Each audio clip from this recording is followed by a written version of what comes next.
So I've gotten a number of requests on how to avoid income tax scams. And so I put together my little handy dandy sheets and I'm going to go over a few things to help you not be scammed. Okay?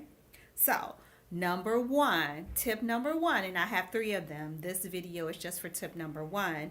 Make sure to hire a real accountant. Okay, that is very important. There are many people out there that claim that they prepare taxes, but are they accountants? I think that's the number one question. Did you know that most claimants are using TurboTax and H&R Block to do your taxes? Yeah, I don't think real accountants use those type of softwares, which is supposed to be only used for private use. And they're using it to do your taxes and charging you money for it.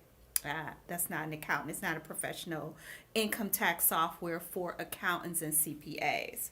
Okay, so how to spot a real accountant? Maybe you should ask these questions. Here we go. Question number one: why don't you ask about a college degree? I mean, you can ask a question. You are paying your money and you are giving your confidential information, okay? Number two, how many clients do they serve? That's very important, all right?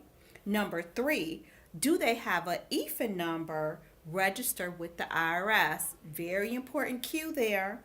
Number four, do they have a P10 number registered with the IRS? Number five, ask what's the name of the tax software that they use or are going to use to prepare your income taxes. I'm telling you, you need to make sure you have a real accountant. Okay, so let me break the questions down for you. I have them right here on my sheet. Number one, a college degree shows that they have spent years in college, that they have skin in the game, and that they are serious about your financials. That's what that college degree shows. All right, it shows that they have skin in the game. They spent money to obtain this degree so that they can be able to prepare your income taxes and truly be an accountant, not just a tax preparer. Those are two different things. An accountant and a tax preparer are two different things. I really stress that. Number two, clients are a big part of trust. Having a large base client or having a large client base, shall I say, means that they are trustworthy and that they do great work. Okay, that's why you ask, how many clients do you have? Number three, having an EFIN number shows they are legit and they have gone through an IRS background check and have been approved, okay, approved by the IRS to have an EFIN number. That's a great one. Number four, having a P10 shows also they are registered with the IRS and can be trusted if anything fraudulent happens with your return. You need to be on your guard, okay?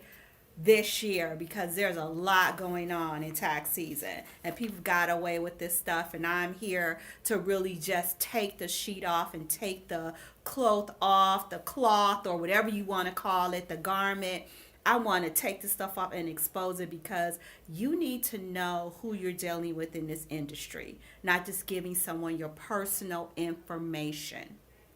Number five, the name of the software shows they are a registered EFIN filer and that they have a professional accounting software. Now, again, these are just questions that you're asking so that you can know within your mind or heart that this person is the real deal, okay? So, with all of that being said, I will follow up with two more tips in the coming weeks to keep you clear on how to avoid income tax scams this year. Stay with me on this. This is going to help you. And I hope you haven't filed your taxes yet because the IRS is not accepting them until February 12th. and you get one shot to electronically file. And the way everything is going this year, if you mess that chance up, you may not get your return, or things may not straighten out for you for at least 6 to 7 months, unfortunately, because now you're going to be dealing with paper. So look forward to you coming to my next tip, tip number 2. All right, and see you later. Bye.